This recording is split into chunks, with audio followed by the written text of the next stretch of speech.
हरिओम। हम लोग ऊष्मा उपचार पाठ को पढ़ रहे थे। अब उसके कुछ प्रश्नों को हल करेंगे ताकि जो थोड़ा मोड़ा डाउट होगा वो इस प्रश्नों के माध्यम से हमारा क्लियर हो जाएगा। तो आइए हम प्रश्नों को देखते हैं कि इस प्रक्रम में धातुओं को ठोस अवस्था में ही गर्म ठंडा करके उनके अंदर वांछित गुणों का विकास किया जाता है। यह कथन निम्न में से किस प्रक्रम की ओर संकेत करता है? तो हम प्रश्न को समझेंगे। प्रश्न में पूछ रहा है कि कौन सा ऐसा प्रोसेस है, कौन सा प्रक्रम है जिसमें धातु को ठोस अवस्था में ही गर्म या ठंडा किया जाता है और उसके अंदर गुण विकास किया जाता है। जैसा हमको गुण चाहिए, हमको तन्यता चाहिए या ब्रिटलनेस या डक्टिलिटी, कौन सा प्रॉपर्टी चाहिए उसका हम लोग डेवलप करते हैं धातु के अंदर। तो उस प्रक्रम को क्या बोलते हैं? तो हम लोग पढ़ेंगे कि उसको ऊष्मा उपचार प्रक्रम, उसको इसका ऑप्शन नंबर ए हो जाएगा, ऊष्मा उपचार प्रक्रम। क्वेश्चन नंबर 2, ऊष्मोपचार का उद्देश्य।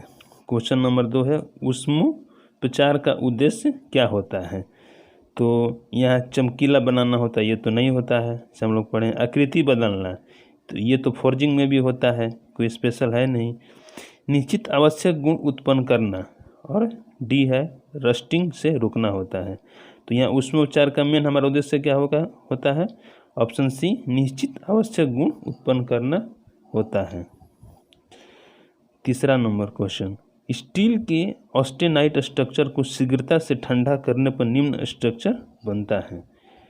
अगर ऑस्टेनाइट स्ट्रक्चर को शीघ्र मतलब तुरंत ठंडा करेंगे तो कौन सा स्ट्रक्चर बनता है? तो ऑप्शन ए होगा मार्टेनसाइट।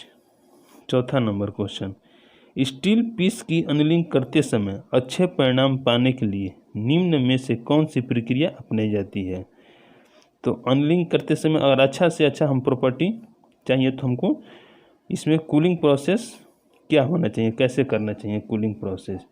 तो पीस को फर्नेस में ही ठंडा होने दें। 5 नंबर क्वेश्चन, निम्न में से स्टील के किस भौतिक गुण में कार्बन की प्रतिशत मात्रा सर्वाधिक होती है? स्टील का कौन से स्टील में कार्बन की प्रतिशत मात्रा ज़्यादा होती है? तो ये इसमें होगा सीमेंटाइट। सीमेंटाइट में फेराइट, पेरलाइट, ये सबसे अपेक्षा ज़्यादा होता है कार्बन का प्रतिशत।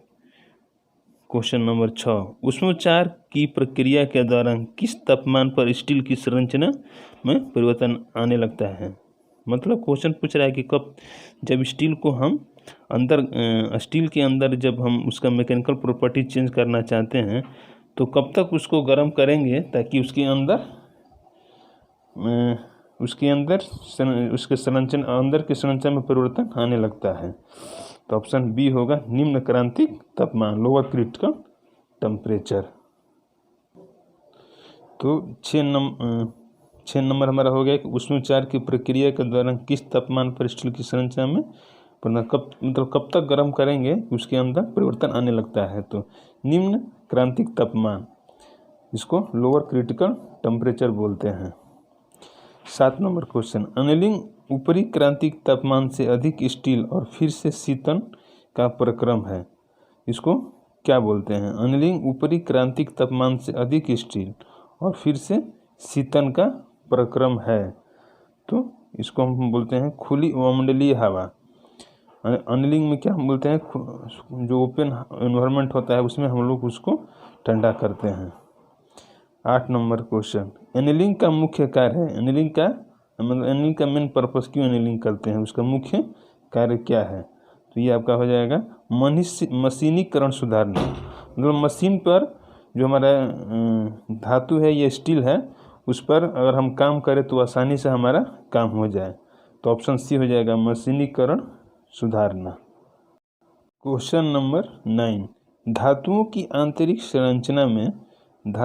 आंतरिक संरचना में आई विकृति को समाप्त करने के लिए निम्न में से कौन सा प्रक्रम अपनाया जाता है? उसके अंदर अगर कोई विकृति आ जाती है तो हम लोग क्या करते हैं ताकि वो पुनः आकृति में वो आ जाए? तो इसको हम लोग अनलिंग बोलते हैं।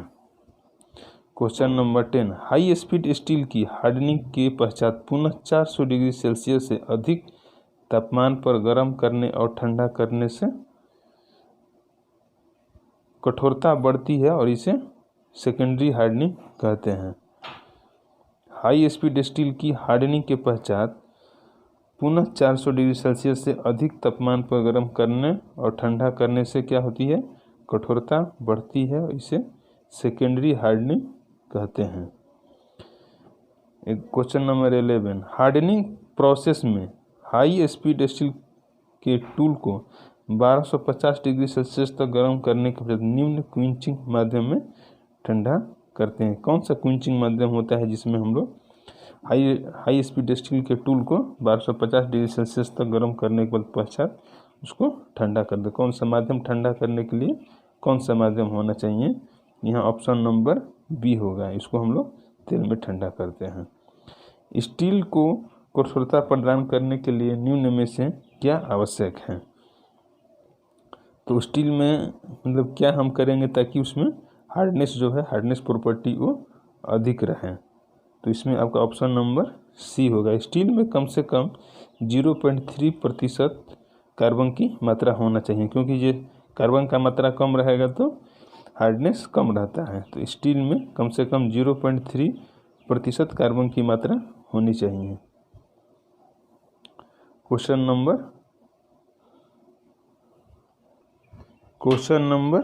13, कटिंग योग्यता बढ़ाने के लिए प्रतिरोध क्षमता को बढ़ाना कहलाता है। इसको हम लोग क्या बोलते हैं? तो ये है 13 का हार्डनिंग। ऑप्शन नंबर सी होगा। कटिंग योग्यता बढ़ाने के लिए प्रतिरोध क्षमता को बढ़ाना है तो इसको हार्डनिंग बोलते हैं, क्योंकि जब जैसे ही हार्ड रहेगा तभी दूसरे मेटल को कट कर पाएगा। क्वेश्चन नंबर 14, हार्डनिंग के उद्देश्य से संबंधित सत्य कथन है। हार्डनिंग के उद्देश्य से कौन सा कथन सत्य है? तो इसमें आपका ऑप्शन होगा ऑप्शन नंबर डी, उपरोक्त सभी होगा। स्टील को घिसने योग्य बनाना, स्टील को काटने योग्य कठोर बनाना, स्टील की सामर्थ्य बनाना, ये सब हार्डनेस करने से प्राप्त होता है। क्वेश्चन नंबर 15, टेम्परिंग की जाती है। टेम्परिंग तो करने से हमें क्या मिलता है? तो ये इसमें पूछ रहा है कि टेम्परिंग की जाती है। ऑप्शन इसका आंसर होगा बी, मजबूती सुधारने हेतु। टेम्परिंग का पर्पस क्या है? तो मजबूती को सुधारने के लिए। और क्वेश्चन नंबर 16, मापन गेज घिसाव प्रतिरोधक होना चाहिए। निम्न में से किस तपोपचार द्वारा यह गुण प्राप्त किया जा सकता है? तो ये आपका होगा टेम्परिंग से। टेम्परिंग से क्या होता है कि जो घिसाव प्रतिरोधक जो हो उसमें हमको प्रॉपर्टी मिलता है, ताकि कोई भी चीज़ उसमें हम अगर मापने के लिए लगाएं तो उसका अंदर का जो ऊपर का जो सरफेस है वो घिसे नहीं और हमें सही जो चीज़ मापना चाहते हैं वो हमका सही रिजल्ट मिले।